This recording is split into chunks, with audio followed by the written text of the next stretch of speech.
সুপ্রিয় শিক্ষার্থীরা, আজকে আমরা আর্টিকেলের ব্যবহার সম্পর্কে শিখব। How to use articles, specially A and N. This is the part 1 of the video.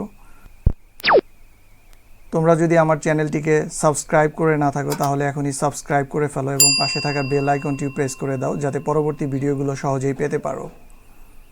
So আজকের এই আর্টিকেলের প্রথম পর্বে আমরা যেটা শিখব সেটা হচ্ছে যে কিছু কি পয়েন্টস যেগুলো খুবই গুরুত্বপূর্ণ যদি আমরা আর্টিকেল এ অথবা এন যে কোনো একটা ইউজ করতে চাই। এই দুইটার জন্যই এই কি পয়েন্টসগুলো সবসময় মাথায় রাখতে হবে। একসাথে এই তিনটা পয়েন্টস মাথায় রাখতে হবে।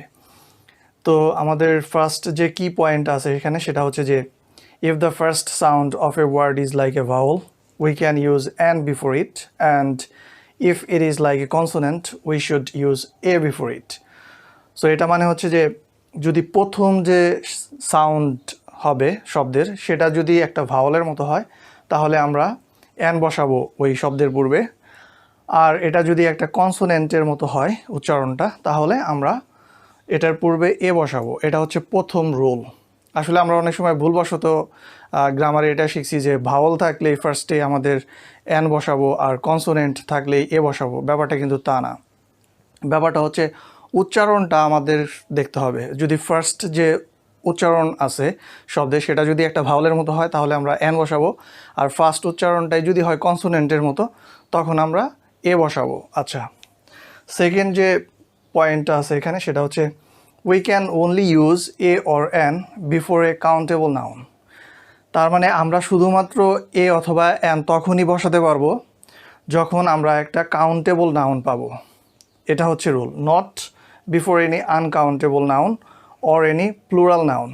তার মানে আনকাউন্টেবল নাউন যদি হয় তার পূর্বে কিন্তু আমরা কখনোই এ বা অ্যান বসাতে পারবো না। আর হচ্ছে যদি এটা প্লুরাল নাউন হয় তাহলেও তার প্রথমে এ বা অ্যান বসানো যাবে না। শুধুমাত্র সিঙ্গুলার কাউন্টেবল নাউন হলেই তার পূর্বে আমরা এ অথবা অ্যান বসাতে পারবো। আচ্ছা, তৃতীয় নাম্বার যে রুলটা আমাদের এখানে আছে সেটা হচ্ছে if any word is like if any word is placed before any singular countable noun, যদি কোনো শব্দ সিঙ্গুলার কাউন্টেবল নাউনের পূর্বে বসে, the first sound of that word will be determined. তার মানে হচ্ছে যদি কোনো শব্দ সিঙ্গুলার কাউন্টেবল নাউনের পূর্বে বসে তাহলে যে শব্দটা পূর্বে বসছে, সাধারণত নাউনের পূর্বে এ অথবা অ্যান বসে, নাউন ছাড়া সাধারণত না, ইটস অলওয়েজ। সো আমাদের নাউনের পূর্বে হয়তো অ্যাজিটিভ বসতে পারে বা অন্য আর একটা নাউন বসে ওই নাউনকে মডিফাই করতে পারে। তার মানে আমাদের যখন নাউন একটা সিঙ্গুলার কাউন্টেবল নাউনের পূর্বে যদি কখনো আমাদের অন্য কোনো ওয়ার্ড বসে তাহলে ওই যে ওয়ার্ডটা বসছে ফার্স্টে সেই ওয়ার্ডের যে সাউন্ড সেটা আমাদের দেখতে হবে। সেই ওয়ার্ডের ফার্স্ট সাউন্ডটা কি ভাওয়েলের মতো, whether it is like a vowel or a consonant, we have to analyze that and assess that to apply a or an before that sort of noun phrase. So আমরা এরপরে কিছু এক্সাম্পল দেখব শিগগিরই, তাহলে আমাদের জিনিসটা অনেকটা ক্লিয়ার হয়ে যাবে।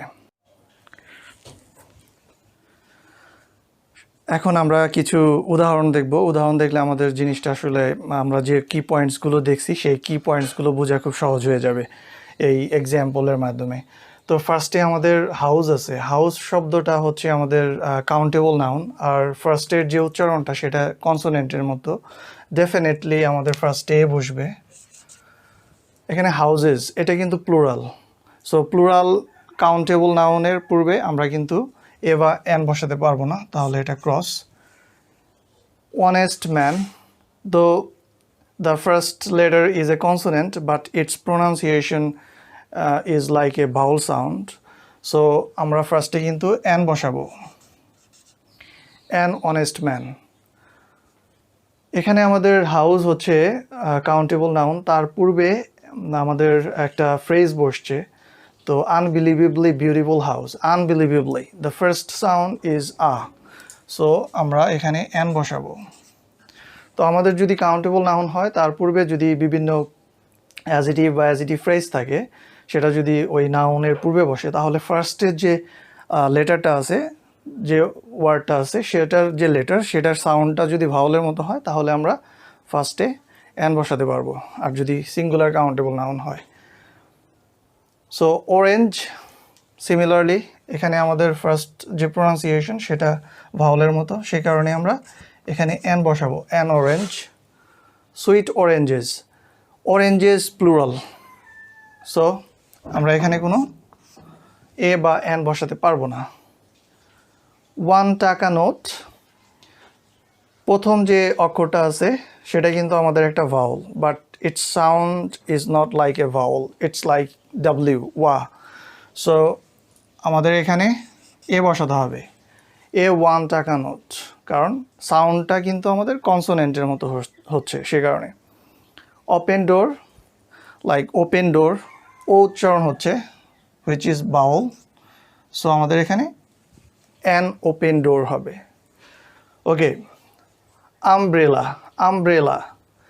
So first sound is like a vowel a, so we will place n before it, an umbrella. Useful umbrella, useful. So এটা কিন্তু আমাদের ভাওয়াল ইউটা, কিন্তু উচ্চারণটা কিন্তু আমাদের ইউ এর মতো, like first sound is like Y, consonant, সে কারণে কিন্তু আমরা n বসাতে পারবো না, আমরা বসাবো a useful umbrella. University, similarly, প্রথম অক্ষরটা যদিও Bhawal, but its first sound is like u, which y is a consonant sound. As a result, we will place a before it. A university.